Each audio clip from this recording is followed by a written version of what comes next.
Hello friends, आज आप इस वीडियो में सीखने वाले हैं नीड, नीड्स और नीडेड का प्रयोग अंग्रेजी बोलते समय कब, कहां और कैसे करते हैं। मुझे उम्मीद है कि आप इस वीडियो को पूरा देखेंगे और इस यूज को बहुत ही ध्यान से सीखेंगे। अगर आप ध्यान से सीखेंगे तभी इसका प्रयोग आप अंग्रेजी बोलने में बहुत ही आसानी से कर सकते हैं। तो मुझे उम्मीद है कि आप जरूर सीखेंगे। तो चलिए देखते हैं कि नीड, नीड्स और नीडेड का प्रयोग हम लोग करते कहाँ पर है। देखिए, नीड, नीड्स और नीडेड का प्रयोग आवश्यकता व जरूरत के सेंस में करते हैं। कब करते हैं? आवश्यकता, जरूरत। अक्सर आप लोग सुबह से लेकर शाम तक कोई ना कोई ऐसा वाक्य हिंदी में बोलते हैं, जैसे मुझे अंग्रेजी सीखने की जरूरत है, मुझे वहां जाने की आवश्यकता है, मुझे खाना खाने की जरूरत है, मुझे उससे बात करने की जरूरत है, मुझे उसे फोन करने की जरूरत है। अक्सर आप इस तरीके के वाक्य हिंदी में बोलते हैं, लेकिन आज इस वीडियो को देखने के बाद इस तरह के वाक्य आप बहुत ही आसानी से अंग्रेजी में बोलना सीख जाएंगे। तो आप इस वीडियो के साथ बने रहिए और बहुत ही ध्यान से मन लगाकर आप सीखिए। देखिए, नीड का प्रयोग, नीड्स, नीड यहाँ पर तीन दिख रहे हैं, नीड, नीड्स और नीडेड। तो नीड का प्रयोग हम लोग प्रेजेंट टेंस में करते हैं प्लूरल सब्जेक्ट के साथ। प्लूरल का मतलब समझते हैं आप? बहुवचन कर्ता। जैसे आय को हम लोग क्या करते हैं? प्लूरल, एक्सेप्शन के रूप में प्लूरल मानते हैं। आय के साथ नीड का प्रयोग किया जाएगा, ठीक है। फिर बॉयज, ठीक है, चिल्ड्रेन, उसके बाद स्टूडेंट्स। मतलब एक वन मोर देन, यानी एक से ज्यादा लोग जहां पर होते हैं उनको हम लोग बोलते हैं प्लूरल सब्जेक्ट। क्या बोलते हैं? Plural subject. उसके साथ हम लोग नीड का प्रयोग करेंगे प्रेजेंट टेंस में। प्रेजेंट टेंस का मतलब यह होता है कि लास्ट में है, हो, है, अगर इस तरीके का वर्ड जरूर आता है जरूर रहेगा, है, हो, हूं, इस तरीके का वर्ड आपको मिलेगा जिससे हमें पता चलता है कि प्रेजेंट टेंस है। तो उसमें नीड्स का प्रयोग कहाँ करेंगे? यानी नीड में एस लग जाता है। कब लगता है? जब हम लोग सिंगुलर सब्जेक्ट का प्रयोग करते हैं। सिंगुलर सब्जेक्ट के साथ हम लोग नीड्स का प्रयोग करते हैं। और नीडेड का प्रयोग, यानी नीड में ईडी जुड़कर वो क्या हो जाता है? Second form of the verb हो जाएगा। तो नीडेड का प्रयोग हम लोग पास्ट टेंस में करते हैं। कहाँ करते हैं? पास्ट टेंस में। जैसे मुझे वहां जाने की जरूरत थी, मुझे उसे फोन करने की आवश्यकता थी। थी का अगर सेंस आता है, था और थी का सेंस आता है, तो वहां पर हम लोग नीडेड का प्रयोग करेंगे। तो हम लोग कुछ स्ट्रक्चर देखेंगे, उसके साथ हम लोग कुछ एग्जांपल्स देखते हैं। तो चलिए सबसे पहले हम लोग देखते हैं स्ट्रक्चर। स्ट्रक्चर, ध्यान दीजिए। स्ट्रक्चर, सबसे पहले हम लोग क्या बोलेंगे? सब्जेक्ट बोलेंगे। सब्जेक्ट के बाद need, needs, need, needs. Okay, needs का प्रयोग कहां करेंगे? सिंगुलर के साथ, सिंगुलर सब्जेक्ट के साथ। और नीड का प्रयोग प्लूरल सब्जेक्ट के साथ किया जाएगा, ठीक है। नीडेड को हम लोग बाद में देखेंगे, ठीक है। इसके बाद हम लोग यूज करेंगे टू का यूज करेंगे। जब हम लोग नीड और नीड्स का प्रयोग मेन वर्ब के रूप में करते हैं, मेन वर्ब यानी मुख्य क्रिया के रूप में, तो उसके साथ टू का प्रयोग किया जाता है। इसके बाद वर्ब का फर्स्ट फॉर्म, वर्ब का फर्स्ट फॉर्म, ठीक है। उसके बाद ऑब्जेक्ट, उसके बाद अदर वर्ड का प्रयोग हम करते हैं, ठीक है। थोड़ा ध्यान से देखिए। सब्जेक्ट, नीड, नीड्स, इसमें से किसी एक का प्रयोग करेंगे टेंस के अनुसार। यदि सब्जेक्ट आपका, दोनों का प्रयोग कहाँ किया जाता है? प्रेजेंट टेंस में। यदि सब्जेक्ट आपका सिंगुलर होगा, क्या होगा? सिंगुलर होगा तो नीड्स का प्रयोग करेंगे। अगर प्लूरल होगा तो नीड का प्रयोग किया जाएगा, ठीक है। उसके बाद टू का प्रयोग करेंगे, वर्ब का first form plus object plus other word का प्रयोग करेंगे, ठीक है। तो जैसे एक सेंटेंस यहां पर देख लीजिए, मुझे उससे बात करने की जरूरत है, मुझे उससे बात करने की जरूरत है। किसको? मुझसे। यहां पर आय का प्रयोग करेंगे। आय के अनुसार नीड्स का नहीं, नीड का प्रयोग करेंगे। अक्सर आप लोग प्रेजेंट इंडेफिनिट टेंस में देखते होंगे, आय के साथ नीड का प्रयोग किया जाएगा। आई नीड, अगर यू रहेगा तब भी नीड का प्रयोग होगा, दे रहेगा तो नीड का प्रयोग, प्लूरल सब्जेक्ट अगर होगा तो नीड का प्रयोग किया जाएगा। तो आई नीड, मुझे जरूरत है। मुझे जरूरत है, किस चीज की जरूरत है? आई नीड, बात करने की। जहां पर ना, नी, ने आता है वहां पर वर्ब से पहले टू आता है। तो आई नीड, मुझे आवश्यकता है, जरूरत है। टू टॉक, आई नीड, मुझे जरूरत है टू टॉक, मतलब बात करने की। किससे? उससे। To him, I need to talk to him. तो चलिए और भी देख लेते हैं कुछ एग्जांपल्स हम लोग यहां पर।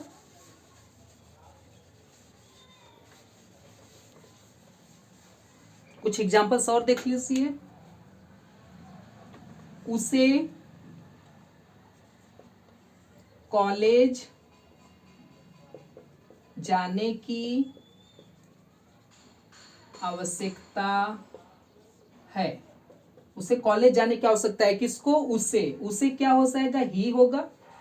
ठीक है, ही मतलब उसे आवश्यकता है देखिए लास्ट में है आ रहा है, तो इसका मतलब देखिए यहाँ पर लास्ट में है ना, इससे मतलब कि प्रेजेंट टेंस है। तो ही मतलब उसे आवश्यकता है, तो क्या यूज करेंगे? नीड्स का प्रयोग करेंगे। एस लग जाएगा क्योंकि ही है, ही के अनुसार यहाँ पर नीड्स का प्रयोग किया जा रहा है। तो ही नीड्स, उसे आवश्यकता है क्या करने की? जाने की। जाने, नानी ने आ रहा है लास्ट में, जाने। अगर इस तरीके का आता है तो टू यूज कर उसके बाद वर्ब लिखते हैं। तो ही नीड्स मतलब उससे आवश्यकता है, टू गो मतलब जाने की। ही नीड्स टू गो, कहाँ जाने की? Go to college. उसे कॉलेज जाने की आवश्यकता है। तो ही के अनुसार नीड्स का प्रयोग, टू गो मतलब जाने की, कहां जाने की? To college. अगला वाक्य देख लीजिए। तुम्हें अंग्रेजी सीखने की जरूरत है। तुम्हें अंग्रेजी सीखने की जरूरत है, ध्यान दीजिए, तुम्हें अंग्रेजी सीखने की जरूरत है। तो तुम्हें के लिए क्या यूज करेंगे? यू के अनुसार हम लोग नीड्स का प्रयोग करेंगे? नहीं, क्यों नहीं करेंगे? यू को हम लोग प्लूरल देखते हैं, किस रूप में? प्लूरल के रूप में। इसलिए यू के देखिए यहाँ पर है, ध्यान दीजिएगा, प्रेजेंट टेंस है, इसलिए हम लोग नीड और नीड्स में से किसी एक का प्रयोग करेंगे सब्जेक्ट देखकर। तो यहाँ पर यू आप देख रहे हैं, उसके अनुसार हम लोग क्या यूज करेंगे? नीड यूज करेंगे। एस नहीं लगा सकते, क्यों नहीं लगा सकते? क्योंकि इसको प्लूरल के रूप में देखा जाता है। तो यू नीड, तुम्हें जरूरत है या आवश्यकता है। यू नीड, तुम्हें जरूरत है, क्या करने की जरूरत है? सीखने की। हमेशा ध्यान दीजिएगा, जहां पर ना, नी, ने होता है वहां पर टू यूज कर वर्ब लिखा जाता है। तो यू नीड मतलब तुम्हें जरूरत है टू सीखने की, टू लर्न। यू नीड, तुम्हें जरूरत है टू लर्न मतलब सीखने की, क्या सीखने की? इंग्लिश।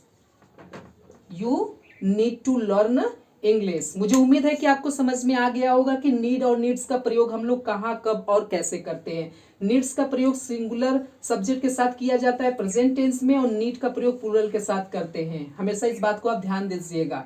अब हम लोग देख लेते हैं नीडेड का प्रयोग कहां करेंगे। नीडेड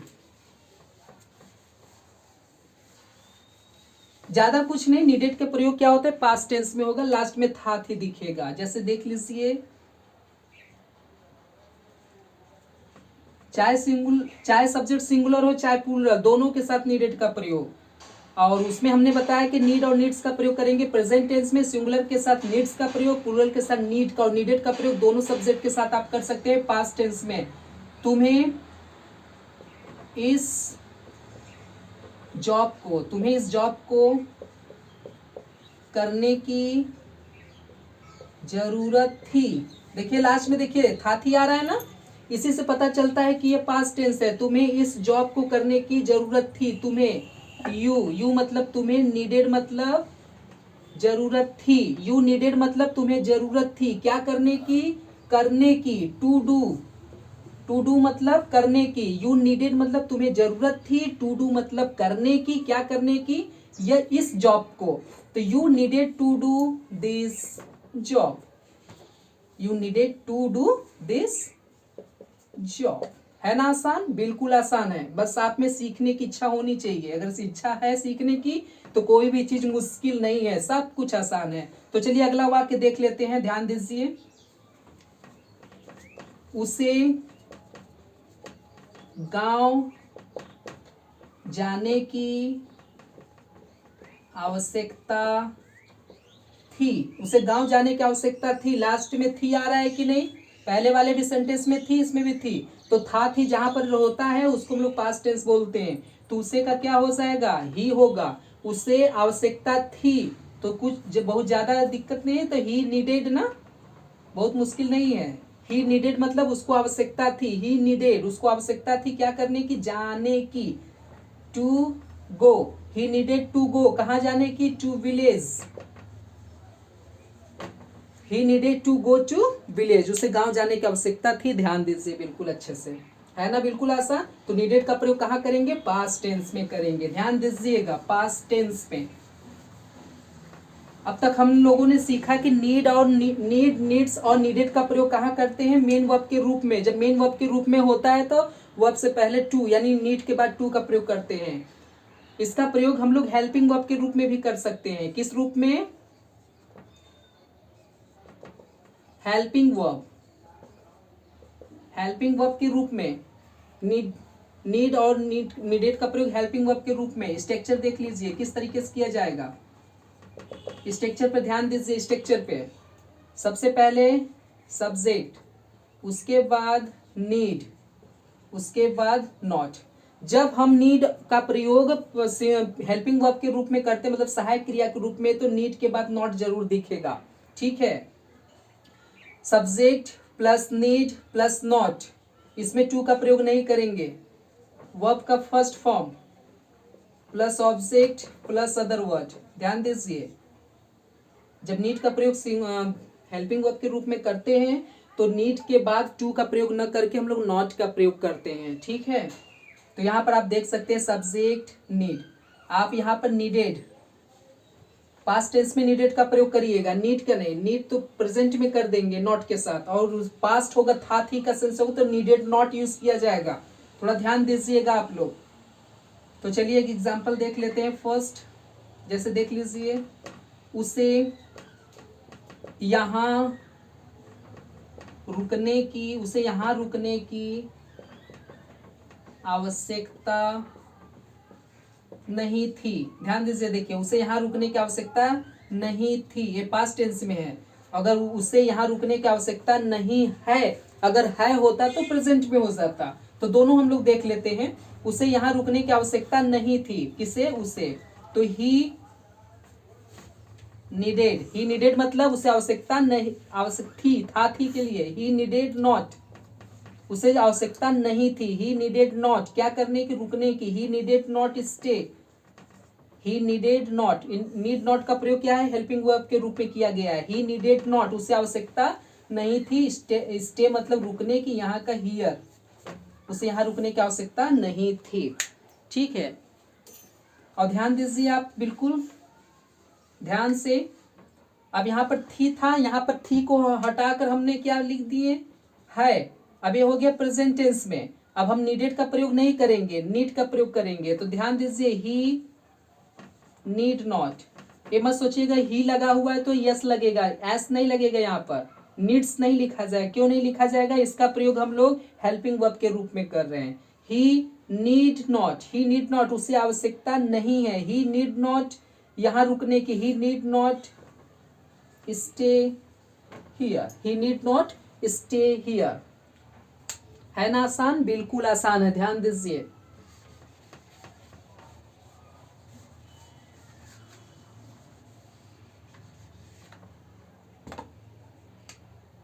तो इस तरीके से आप नीड और नीडेड का प्रयोग कर सकते हैं। एक बार रिपीट करना चाहूंगा। नीड का प्रयोग, नीड और नीड्स का प्रयोग प्रेजेंट टेंस में अगर मेन वर्ब के रूप में किया जाए तो नीड और नीड्स के बाद टू का प्रयोग किया जाता है, यानी टू के बाद वर्ब, ठीक है। नीड और नीड्स के, यदि नीड और नीड का प्रयोग हेल्पिंग वर्ब के रूप में किया जाए तो उसके साथ नॉट लगने की वजह से टू का प्रयोग नहीं किया जाता। टू का प्रयोग हम नहीं करते हैं, टू का प्रयोग हम नहीं करते हैं। किस लिए नहीं करते हैं, जब इसका प्रयोग हेल्पिंग वर्ब के रूप में हो।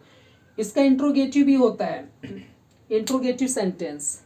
इंट्रोगेटिव समझते हैं क्या होता है, क्वेश्चन करना, किसी से क्वेश्चन करना। जैसे किसी से क्वेश्चन करना, ध्यान दीजिए, क्या उसे यहाँ आने की, क्या उसे यहाँ आने की जरूरत है। देखिए इसमें नेगेटिव नहीं है, पॉजिटिव है। तो इसमें जो नीड का प्रयोग किया जाएगा एक तरीके से मेन वर्ब के रूप में किया जाएगा, ठीक है। क्या उसे यहाँ आने की जरूरत है, क्या उसे। तो ध्यान दीजिए, does he need to come here, does he need to come here. यहाँ पर नीड का प्रयोग क्या है, मेन वर्ब के रूप में किया गया है। किस रूप में, मेन वर्ब के रूप में। यदि ये सेंटेंस ऐसे होता, क्या उसे यहाँ आने की जरूरत नहीं है, अगर नहीं का सेंस आ जाता, क्या उसे यहाँ आने की जरूरत नहीं है, अगर नहीं का सेंस होता तो डज यूज नहीं करते हम लोग, क्या यूज करते यहाँ पर, देखिए ध्यान दीजिएगा, क्या यूज किया जाता, डज का प्रयोग नहीं करते। डज का प्रयोग तब करेंगे जब नीड का प्रयोग मेन वर्ब के रूप में होगा, मतलब कि नॉट ना आए।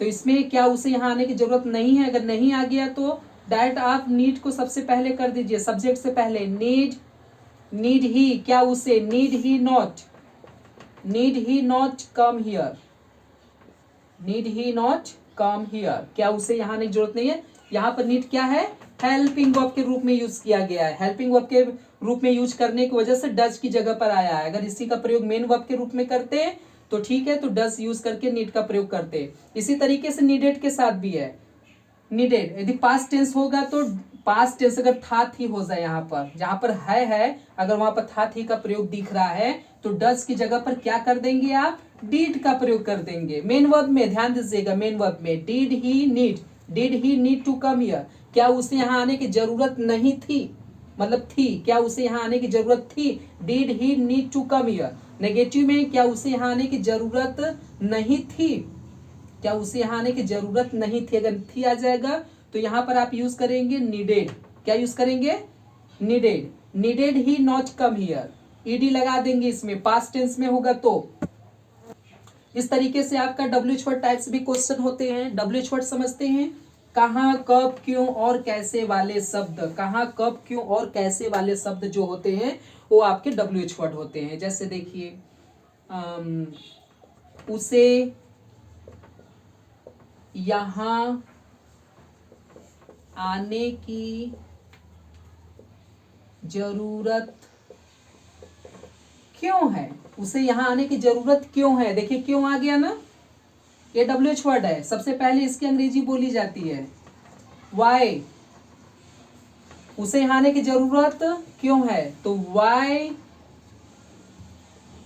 Does he, why does he need, why does he need to come here, why does he need, why does he need to come here, उसे यहाँ आने की जरूरत क्यों है, why does he need to come here. ध्यान दीजिएगा, यदि यही आपका नेगेटिव हो जाता, उसे यहाँ आने की जरूरत क्यों नहीं है, नेगेटिव, अगर नेगेटिव हो जाता, नहीं लग जाता, तो सेंटेंस इस तरीके से बन जाएगा, why need, why need, why need he not come here, to नहीं लगाएंगे, नॉट लगने के बाद टू नहीं लगता है वर्ब से पहले, ध्यान दीजिएगा, ठीक है। मुझे उम्मीद है कि आपको समझ में आ रहा होगा, और कुछ ज्यादा कुछ नहीं करना, अगर यही सेंटेंस आपका है की जगह पर था थी आ जाएगा तो आपको ज्यादा कुछ नहीं करना है। था पास्ट में क्या करेंगे, अगर मान लीजिए कि नीड का, नीडेड का प्रयोग पास्ट टेंस में करना हो तो डज की जगह पर डीड आ जाएगा, क्या आ जाएगा, डीड आ जाएगा। अगर उसी नीडेड का प्रयोग पास्ट टेंस में हो रहा है WH वर्ड में तो जहां पर नीड है वहां पर नीडेड आ जाएगा, नीडेड, ठीक है, needed he not come here, negative है तो इस तरीके से आप कर सकते हैं। अगर पॉजिटिव है तो डिड लगा देंगे, अगर नेगेटिव है तो नीडेड ही नॉट लगा देंगे। अगर आपको समझ में नहीं आया तो एक बार और इस वीडियो को देख लीजिए, थोड़ा ध्यान से देखिए, चीजें अच्छे से समझ में आ जाएंगी। अगली बार हम आएंगे तो आप लोगों को डेयर और डेयर्स का प्रयोग सिखाएंगे, जैसे तुम्हारी हिम्मत कैसे हो मुझसे बात करने की, मुझ में उससे बात करने की हिम्मत नहीं है। हिम्मत और साहस का जो सेंस होता है उसको अंग्रेजी में हम कैसे बोलते हैं, हम अगली वीडियो में देखेंगे। ठीक है, तो चलिए फिर मिलते हैं नेक्स्ट टाइम।